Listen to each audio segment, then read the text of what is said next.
Good morning, everyone. I hope everyone's doing well and can hear me. Today's a pretty important day for grand rounds as we are going to start this year's research presentations. Today's our third year residence, and I will turn the program over to Dr. Higgins. Good morning. Morning. We have three presentations today. Dr. Lough will be giving the first presentation. This will be a mixture of third-year residents and second-year residents. Keep in mind that these projects are a work in progress, and so this is not the final product. And after each presentation, suggestions to how to improve what the residents are doing with their research would be welcome. Just as a sort of informational, I've created on Microsoft Teams a resident research curriculum, and in there it has deadlines, and it actually has links to YouTube videos about statistical tests.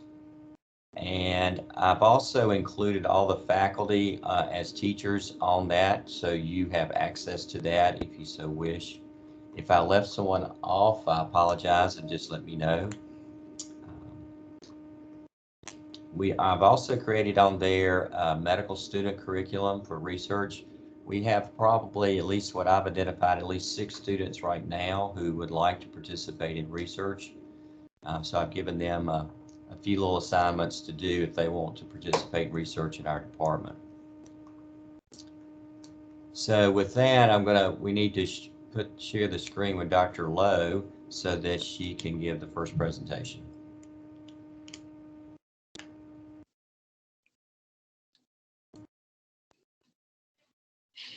Can you all see my screen? Yes. Okay. Yes. So my study is basically looking at the underdiagnosis of chorioamnionitis, also called III, using criteria as an entry criteria, and I'll tell you a little bit more about that, but that's the main focus.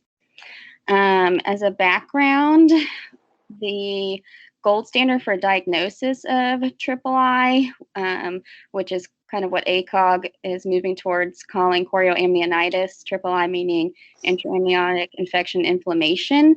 The gold standard for diagnosis is a histopathologic diagnosis. And of course, intrapartum antibiotic treatment of chorio improves fetal and maternal outcomes. And of course, in our practice, we treat fevers intrapartum with antibiotics as appropriate, depending on other clinical criteria that patients have. In general, the incidence of chorio is between 5 to 12% of term patients. There's a kind of a wide range. Of course, it tends to be on the higher side in teaching facilities like AU.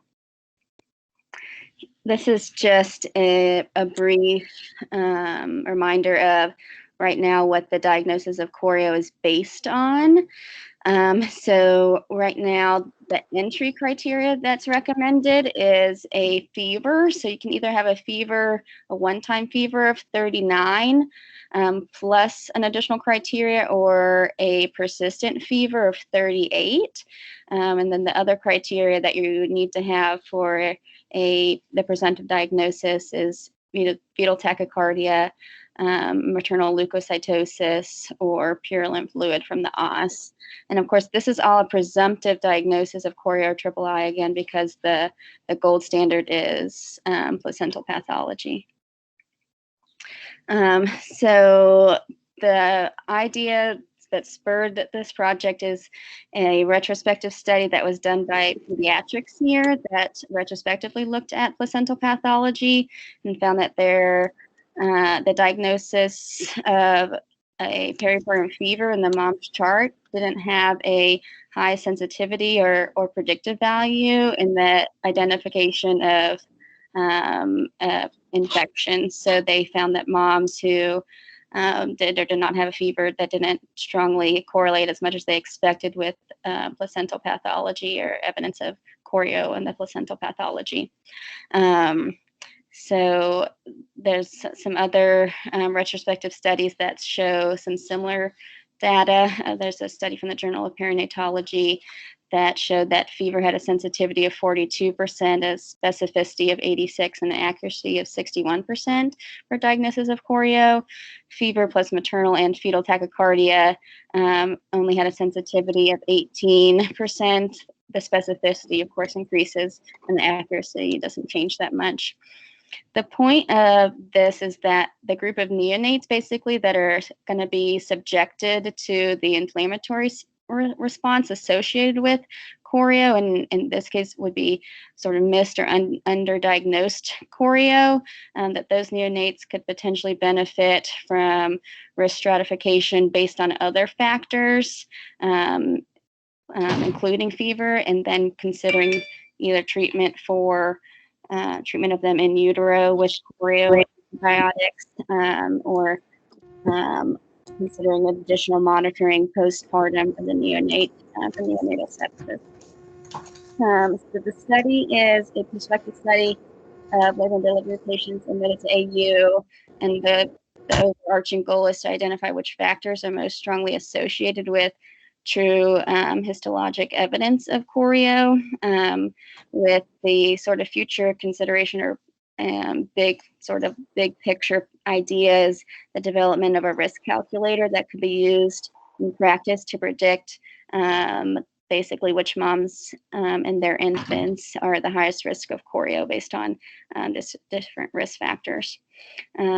This is from the very specific purpose and specific aims from the IRB. So to evaluate the current criteria that we use based on ACOG's recommendations for diagnosis of III, and specifically fever as the entry criteria for that diagnosis, and then the neonatal outcomes associated with the diagnosis or misdiagnosis of III.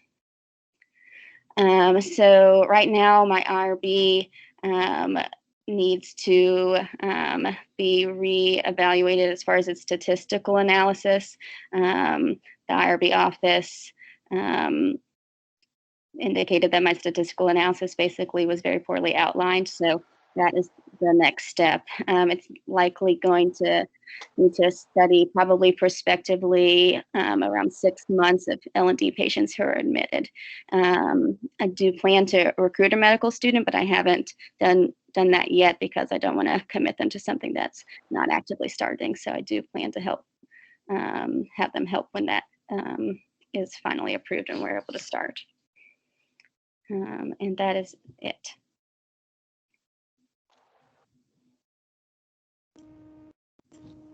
So do we have any questions for Dr. Lough or comments? Dr. DeVoe? Yes, I have actually a few.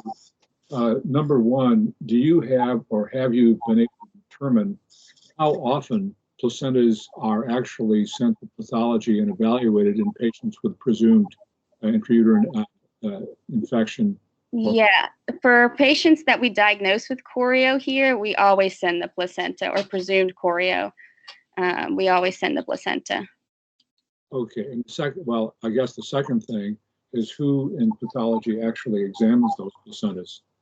I don't think, based on my brief communication with the pathology department, that there's a specific pathologist that does it. I think it's just the department in general.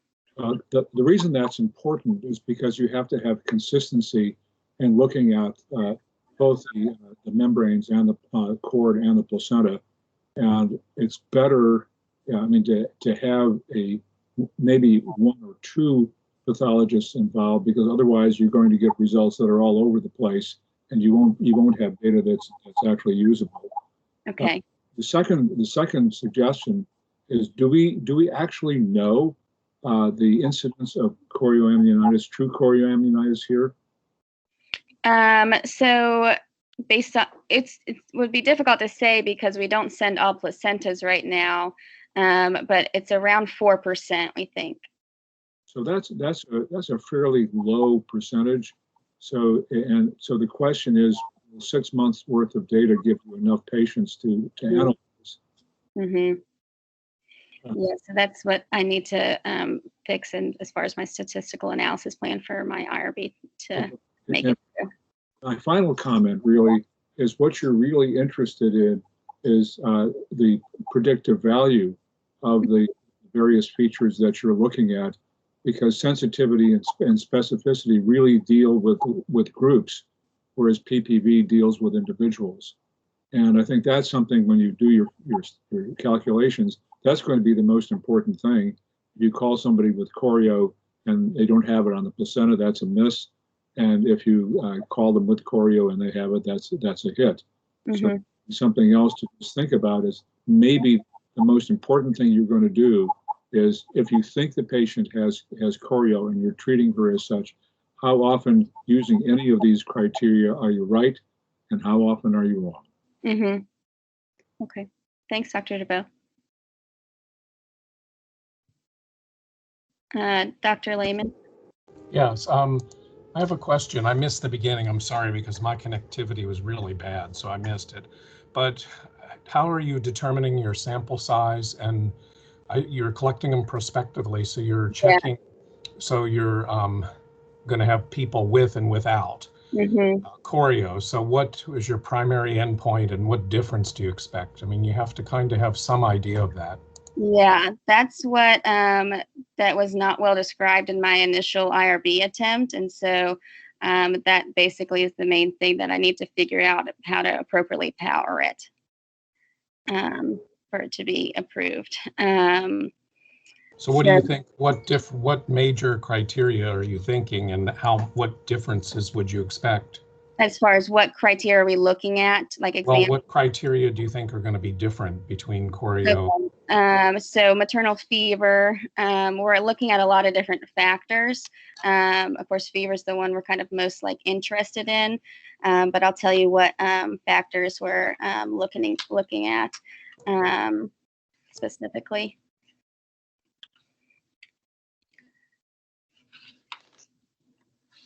One second.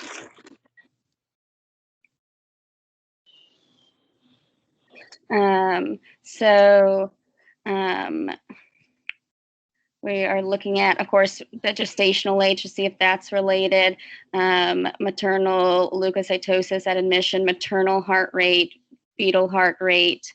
We're looking at GBS status, length of membrane rupture, looking at the whether or not there was meconium. So those are the things that we're thinking are going to be most associated. So you should pick one or two of them, make them your primary endpoint, and say you expect whatever difference you think is clinically important, 10% or whatever. And then that'll help, because you need that to be able to do a power analysis, see what differences you would expect to find. Okay. Because otherwise you'll just collect a bunch of data that you won't be able to publish or do anything with. Right. Yeah, that's kind of the issue. Is that the stats was super poorly defined. So thank you for that.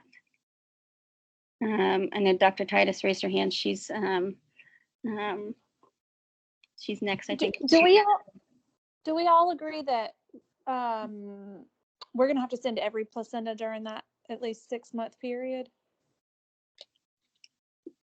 Yeah, I think. Of course, I guess we are asking the group. It seems like for the statistics to be the best, that I think that's the case. That we'll have to look at that and do some education, because the policy has criteria by which a placenta should be sent. So, and that policy was just updated. So we would have to talk about it in the quality council so we could do the appropriate amount of in-servicing for that to happen, if that's what needs to happen.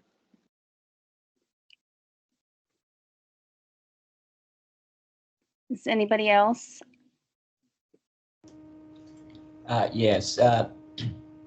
If you send all of the placentas to pathology, you better give them a big heads up, because that will be a big paradigm change for them to all of a sudden to get every placenta. and they could get overwhelmed with that. So you really need to loop them in on how you decide you're going to do this. And I would echo what Dr. DeVoe says. You can only use 1 or 2 pathologists to look at these placentas, because a lot of the pathologists don't necessarily, this would be considered their area of specialty, and you will get a mixed bag of diagnosis if you don't settle on 1 or 2.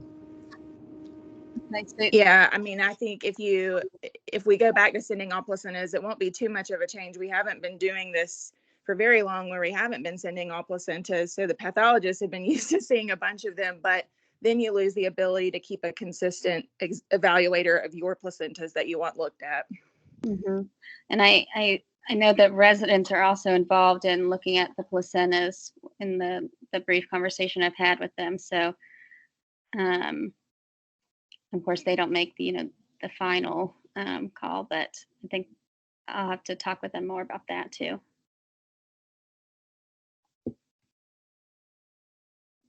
I think, Dr. Braun, did you also have your hand up? Yeah, just one last comment.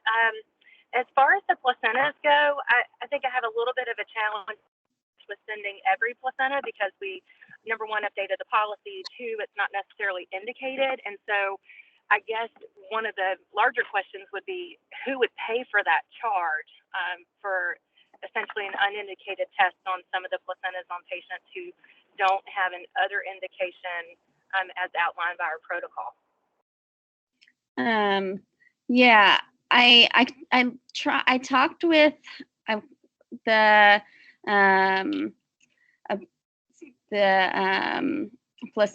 path department about that briefly, because I was worried about that, and no one really had a good answer for me on how the placental path gets paid for, and how that is decided, if it's indicated or not. But so I need to look into that more.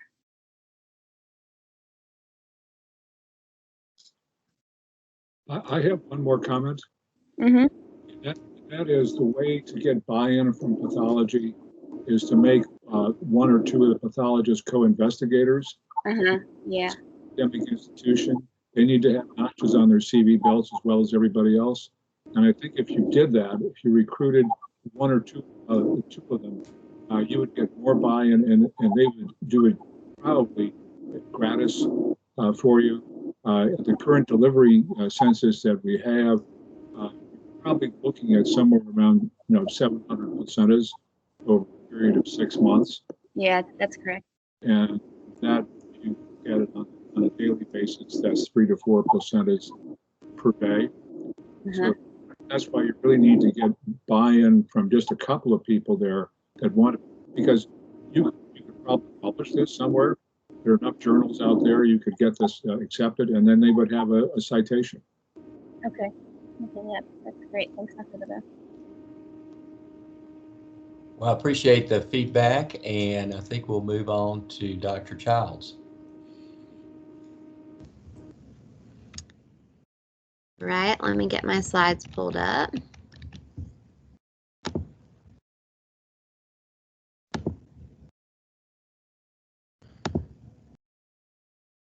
All right, can we see my slides? All right. Yes. Yes. Okay. I'm Hannah Childs. I'm actually a PGY2. I'll be presenting my planned research looking at endometrial sampling and bariatric surgery patients. So just for some background, obesity remains an ever-increasing problem in the United States and globally. The CDC estimates that over 18 years, the prevalence of obesity increased from 30.5 to 42.4%, and the prevalence of severe obesity increased as well. Obesity is the second leading cause of preventable death in in developed countries. There's a significant economic burden related to the comorbidities, like type 2 diabetes, hypertension, heart disease, hyperlipidemia, and sleep apnea. Obesity is also a risk factor for certain cancers. Of our particular interest would be breast and endometrial.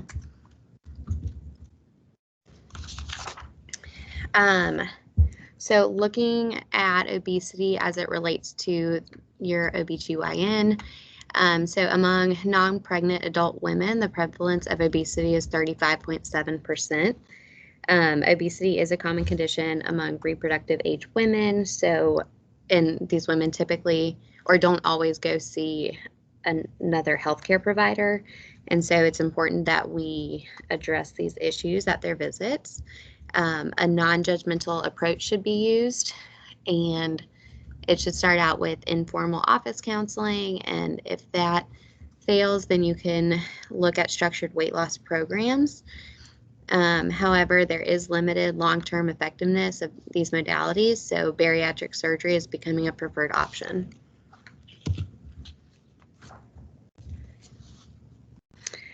So obese women are at increased risk for multiple reproductive and gynecologic comorbidities, and it's important that we provide appropriate preconception counseling as well as screening for gynecologic conditions.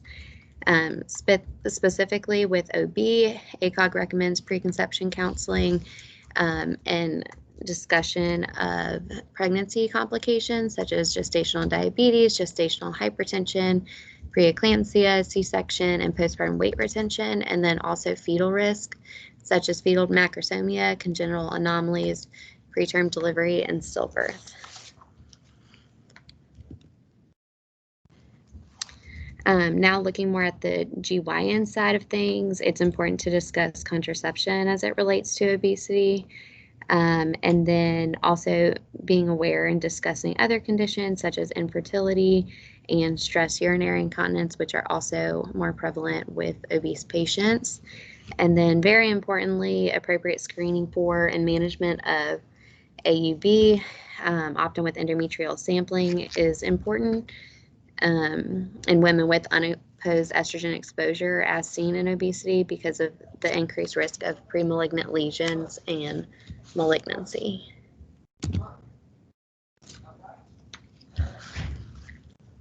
So with that, looking at obesity endometrial cancer, we know that prolonged exposure to unopposed estrogen is associated with most types of type 1 endometrial cancer. There have been case control studies that have demonstrated a 200 to 400% linear increase in the risk of endometrial cancer in individuals with a BMI greater than 25. There's also evidence demonstrating a risk reduction in women with obesity undergoing bariatric surgery for the subsequent development of endometrial cancer. And this is an area of heavy study in the UK.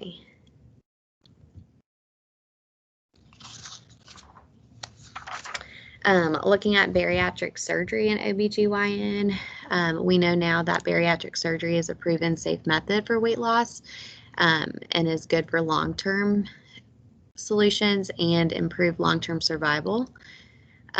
Severe obesity is significantly more prevalent in females, and women make up the vast majority, approximately 80% of bariatric surgery patients. And then it's also important to know things like recommendations following bariatric surgery. ACOG recommends pregnancy be delayed for 1 to 2 years after bariatric surgery because of the rapid weight loss and metabolic changes, such as iron deficiency, B12 deficiency, folate, and calcium.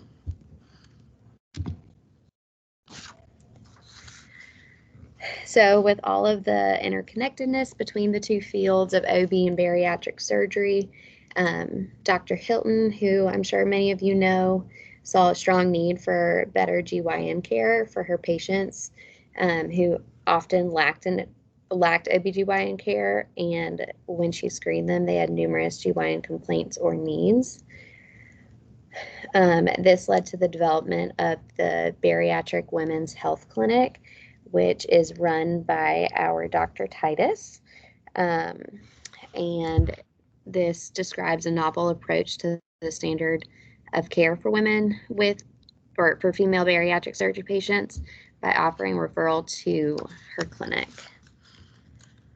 All patients within the program who met criteria for screening or simply desired to establish care with an OBGYN provider were evaluated in the same clinical setting as the scheduled dietitian visits, which made it very convenient. So looking at this, all female bariatric patients seen by a bariatric surgeon are assessed and subsequently enrolled in the clinic if they meet appropriate screening criteria. Within the first 6 months of establishing this clinic, 68 women have been referred and approximately 70% scheduled appointments at the clinic. Nearly 43% of referred patients have been evaluated by Dr. Titus, and half required in-office interventions such as IUD placement, pap smear testing, and endometrial tissue sampling. So the hope is that referral of female bariatric patients to this clinic for evaluation and screening may help identify obesity-related comorbidities earlier in their disease course and improve outcomes.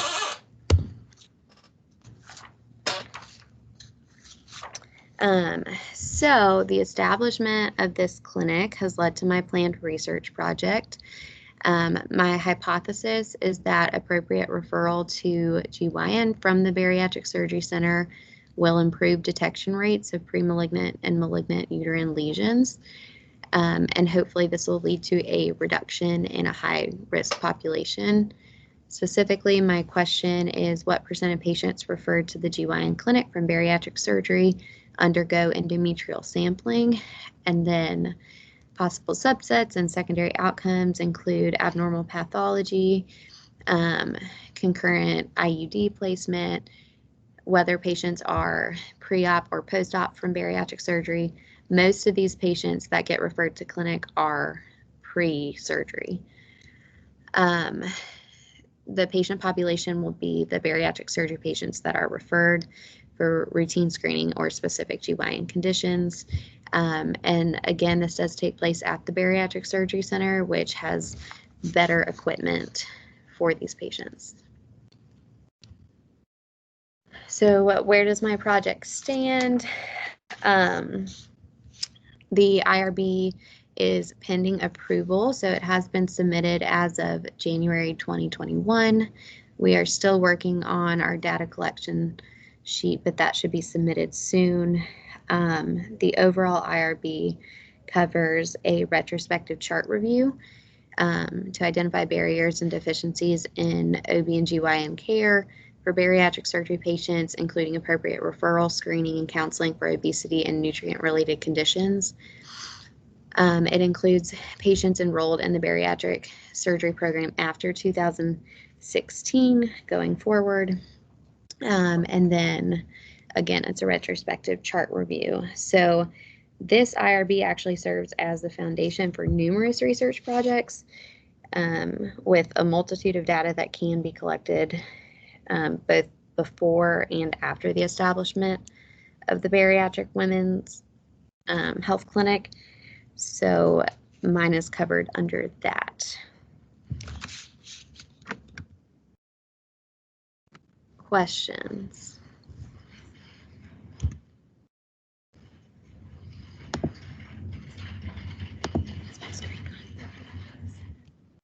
Dr. DeVoe?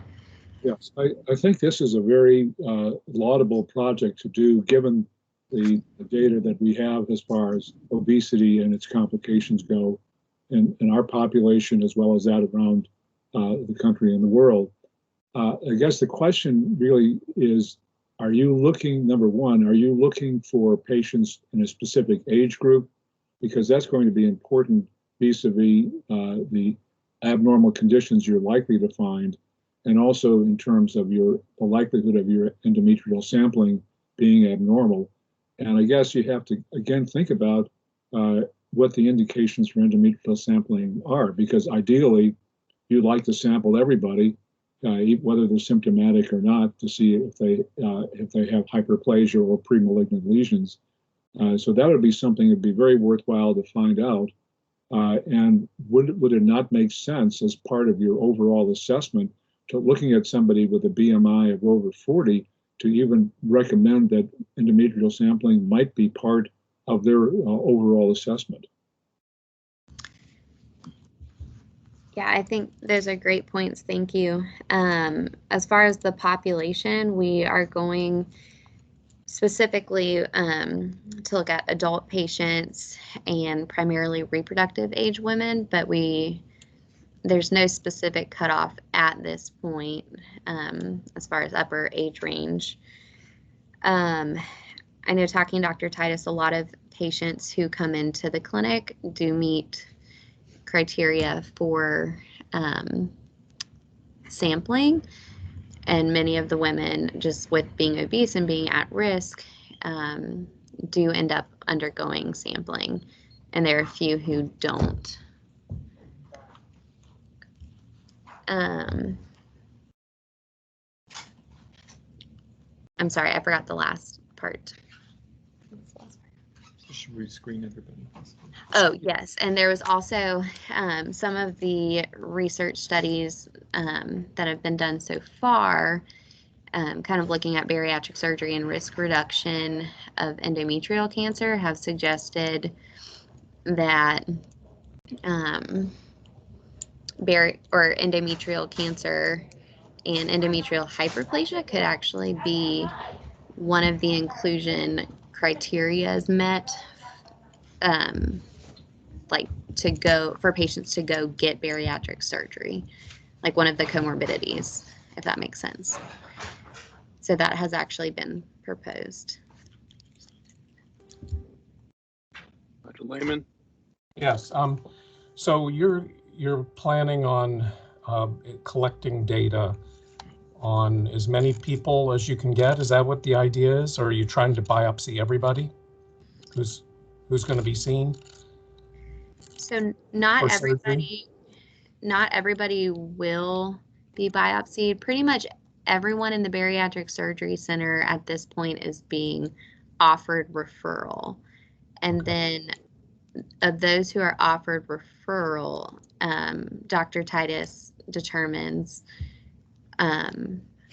whether or not they need sampling based on their presentation.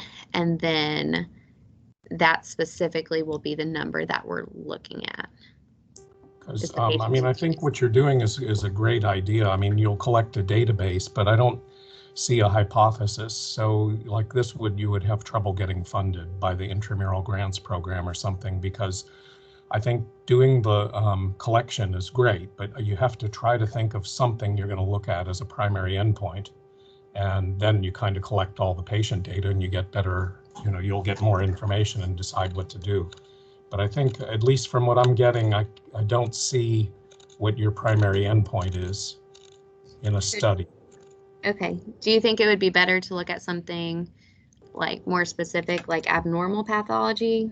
Yeah, I mean, I would definitely collect as many people as you can. What you're doing, that's great.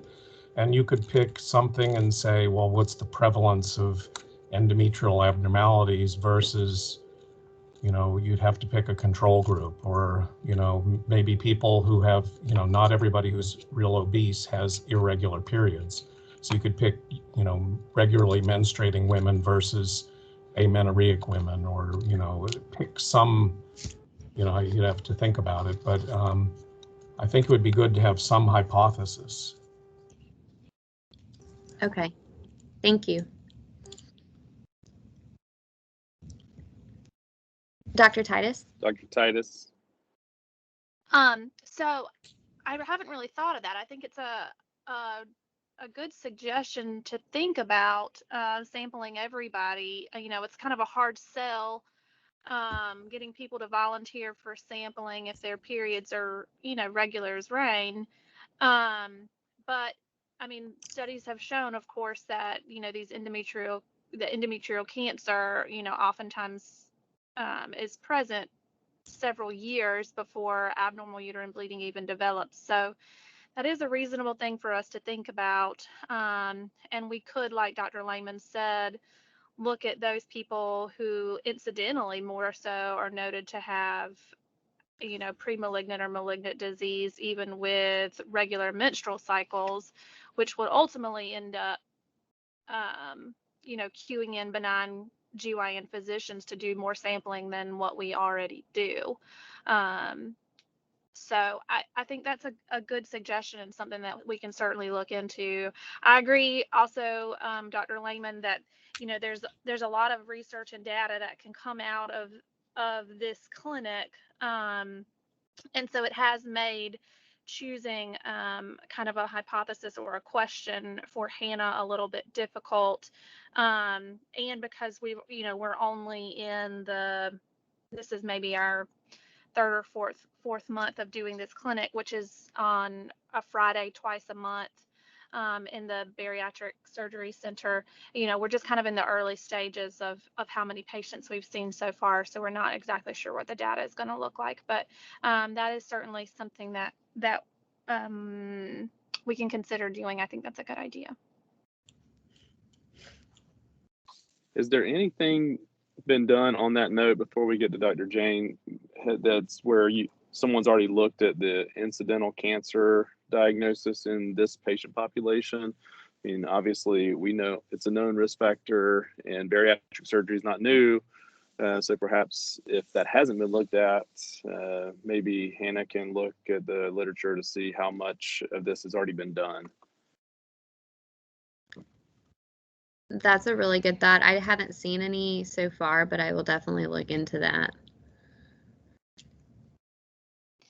I think from Renee Hilton's perspective, she would like this to become the new standard of care for female bariatric patients. And that's one of the big things that she's trying to prove with her presentations nationally is that there's a benefit for these patients to undergo not only psychologic screening, internal medicine screening, but women's health screening. Because, I mean, even, if there's endometrial cancer noted prior to surgery, this is even something that you could even consider doing a concurrent case if it's not something early grade that can be treated, for example, with progestins. Dr. Jane? Yeah, I guess I would just echo what Dr. Lehman was saying is I don't see what the hypothesis is currently. I thought maybe one of the things you could think about is looking at various BMI groupings and seeing the incidence of hyperplasia and cancer in their endometrial biopsies and comparing them potentially if you have large enough numbers. Maybe it doesn't make sense for women that are BMI 40 to 50, but it makes sense for women that are BMI 50 to 60. So, that could be an aspect of the study. Another interesting thing would be, how long are these patients followed in the bariatric clinic post-operatively? Because it would be interesting if you could somehow sample people after surgery and see if the surgery actually has a protective effect on the endometrium, meaning that there's, in post-operative patients, less incidence of hyperplasia or malignancy. And if that correlates with their amount of weight lost, or is it just based on the surgery itself? Yeah, I like that. Thank you. I wrote those down. I think it's pretty clear that number one, this is an important topic, and I certainly appreciate the fact that this clinic exists. I think Dr. Hilton, who is excellent, she has an excellent team, an excellent partner who does this, and she also has a lot of resources and motivation to be a finisher as it relates to research. So I think you certainly have the opportunity to have this be something that should be published. And so, as you work through it, you should always have that in mind that this is probably going to be a win. So good job. I think in the interest of time, we will now move to Dr. Monson.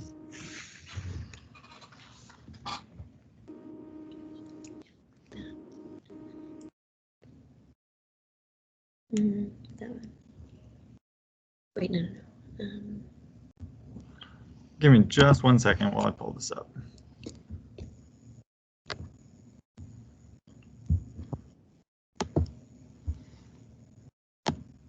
Now go back to here.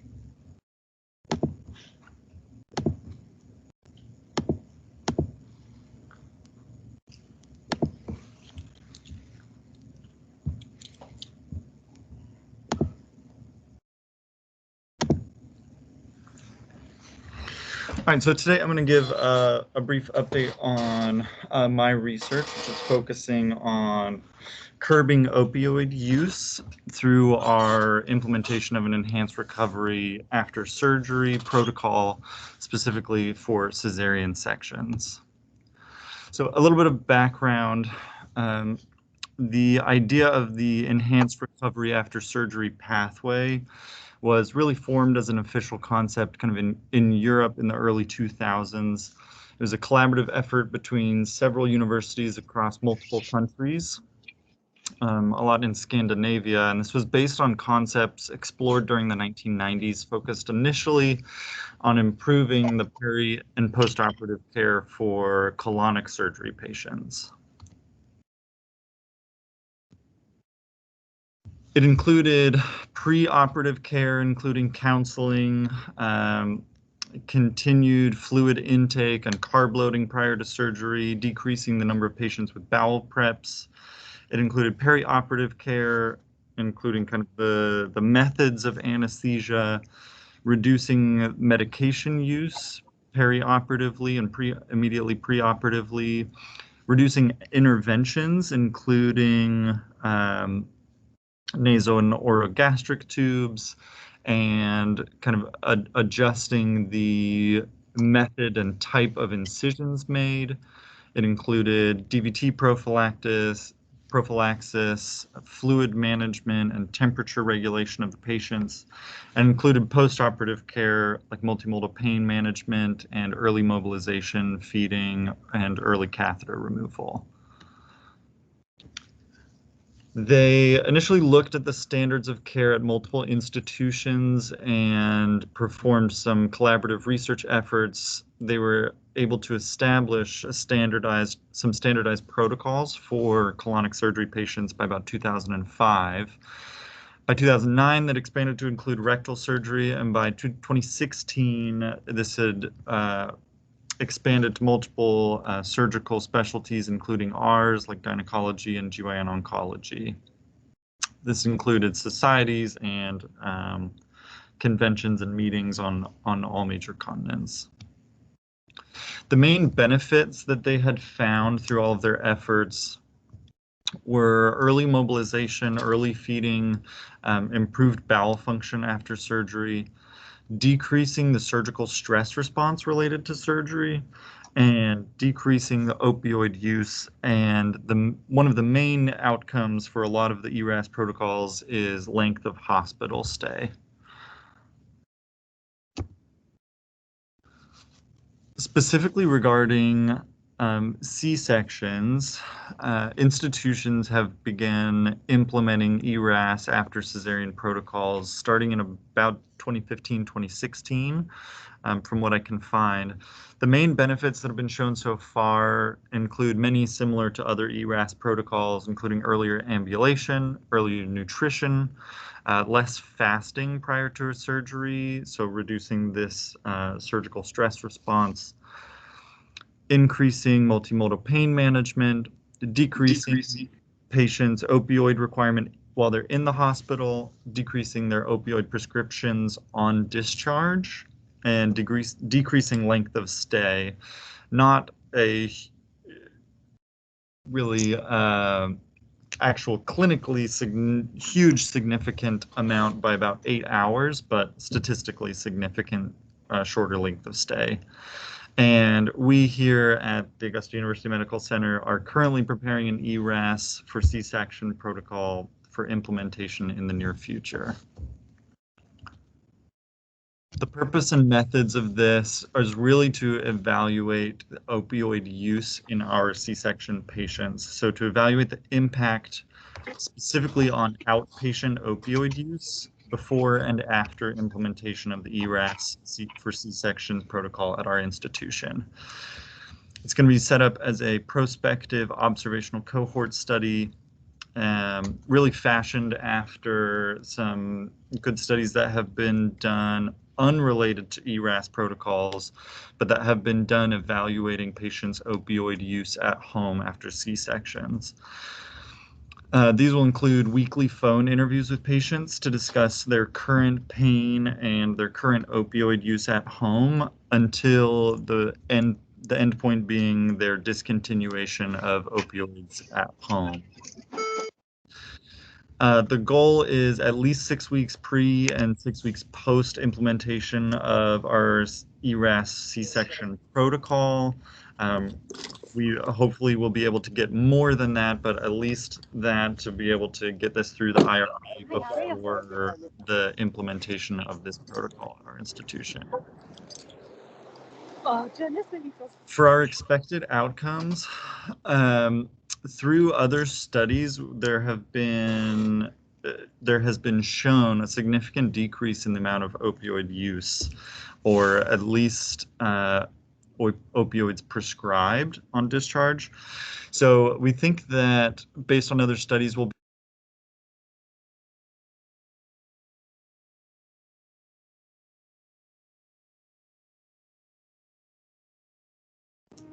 Evan, we can't hear you.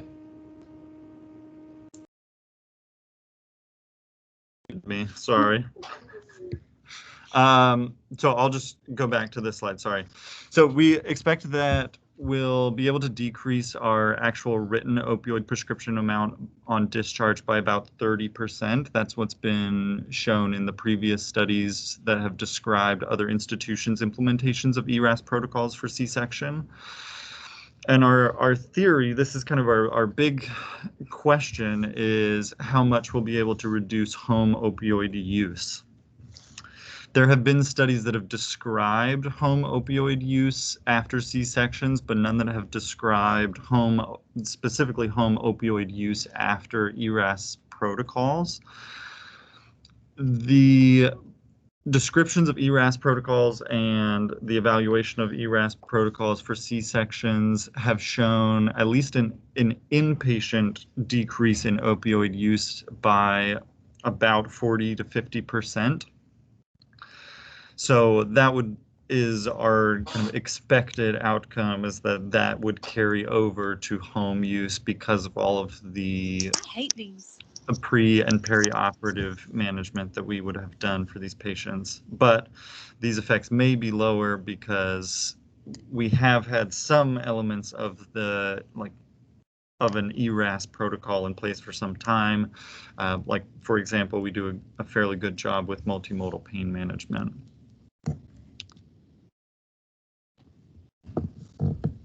The current status is that we are kind of working on two things. So we are in the early development stages of this ERAS protocol with an interdisciplinary team that includes OBGYN, MFM, anesthesia, and nursing staff.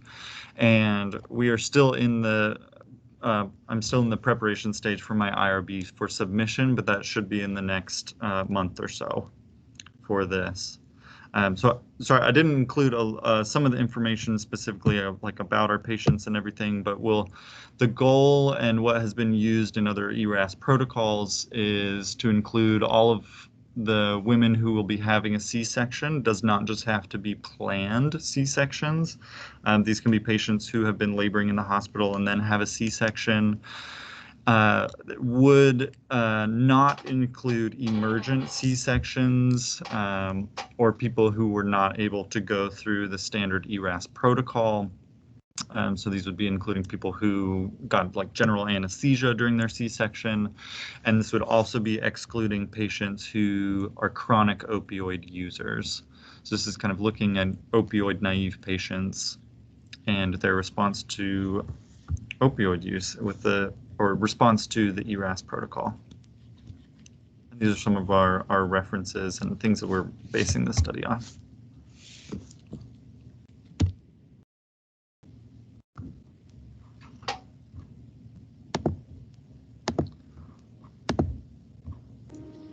I believe we have several people with their hands up. Dr. DeVoe.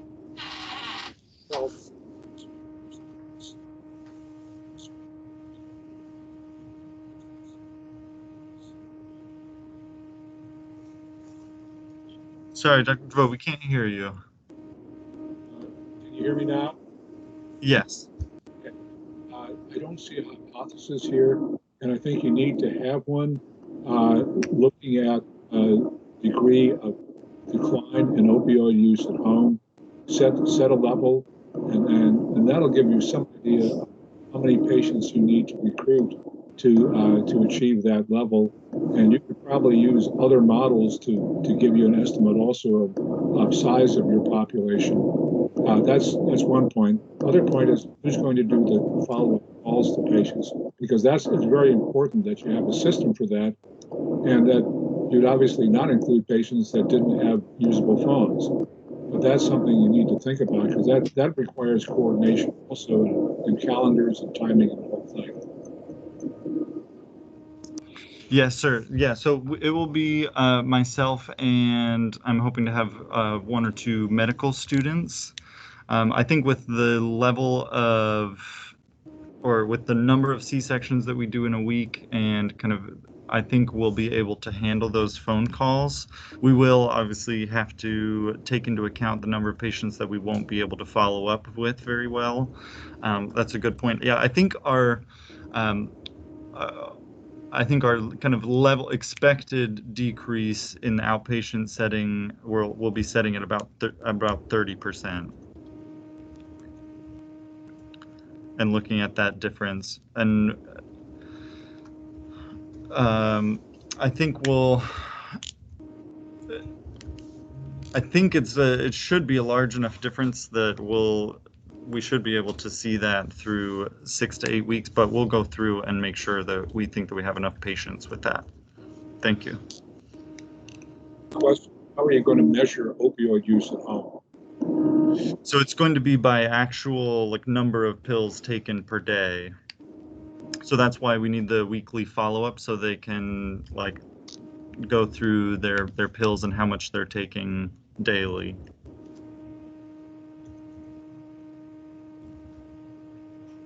And then when they stop taking any opioids is kind of, we'll say at day 7 or day 10 or day 3 on being home that they would have stopped their opioid use. And we'll look at how many total pills they used after. Are you also going to do assessment of pain scores? Yes, sir.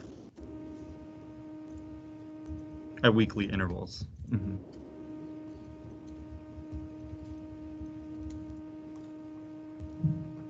I'm not sure whose hand was up. Dr. next. Allen? Yeah. Hey, Evan, I have a few things. First, I'm glad that we're moving toward ERAS for our obstetric population. And just a couple follow-up questions. I guess one that I thought of while Dr. DeVoe was asking you his last question, if you're going to do weekly phone calls and then you want a patient to recall what she took each day for the past week, I definitely suggest that these patients keep a daily diary, because they're not going to remember.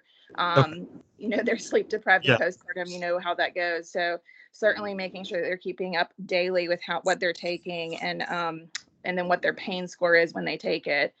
My questions are, one, when do you perceive the go live for this ERAS-C protocol will occur based on the meetings that have been going on for this?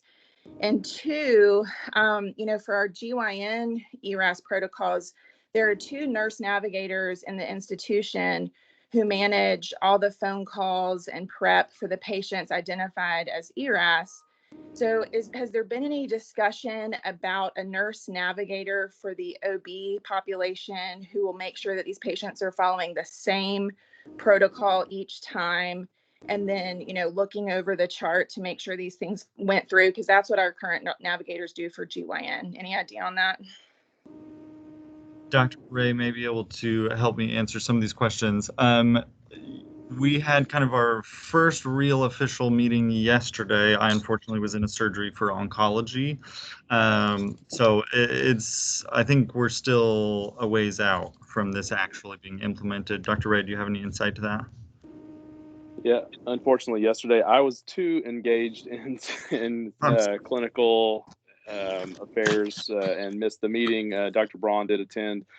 We talked yesterday about the extrapolation from, or they talked about the extrapolation from how we sort of do ERAS as it relates to GYN surgery, and the extrapolation into the cesarean section model. And it was a focused meeting on that. I think there's going to be a series of 3 meetings prior to implementation. I actually don't think it'll take very long. We do a significant amount of ERAS without calling it ERAS already. So I think the standardization is what's going to be key here, not just for the ERAS, but also what happens after, as far as the prescriptions go for postoperative pain medication. For the questions that are out there, this is a model that has been done and published in several ways already. So he did extrapolate that from studies that have already been published, which is good.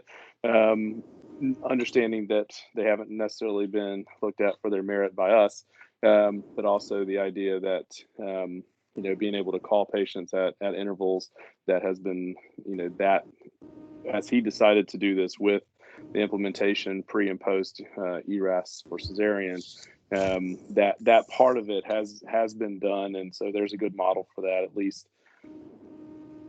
Dr. Braun, I know you're on the call if you wanted to say anything else about yesterday's meeting, but there's going to be a series of there's going to be 2 more meetings, and I don't think it'll take a tremendous amount of time to get this started.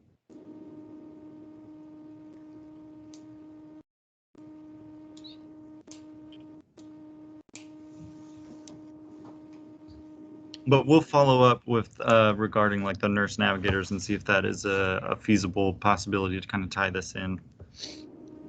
I think we have one last. I think that the labor and delivery can do that as far as having charge nurse. They tend to call for things both pre and post op. So I do think that we will have someone or a series of people in that navigator role. Dr. Allen, Dr. Jane. Yeah, a couple things. First of all, there's a potential for a high dropout rate in the study just because people stop taking your phone calls and stop answering. So I would strongly consider, maybe a financial inducement such as, a gift card.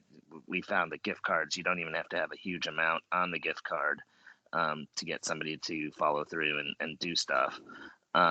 So that might be something to look into if you could develop a budget that may increase the amount of people that actually give you usable data for 6 weeks. Otherwise, I think you might be plagued with just having such a high dropout rate that the data would be very hard to interpret.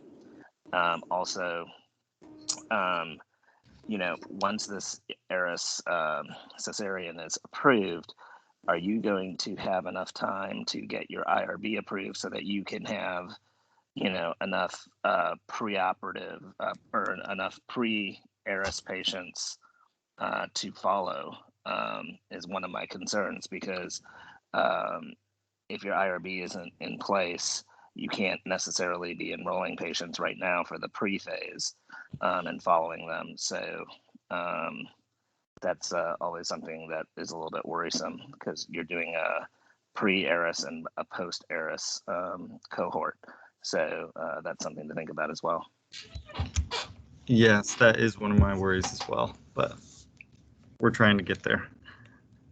We may have to adjust there. We may, obviously it would not be as good of a study, but we may be able to implement some sort of element of retrospectively looking at, and mostly like looking at kind of our opioid prescribing practices. It wouldn't be quite as nice of a study, but we'll try to get this in.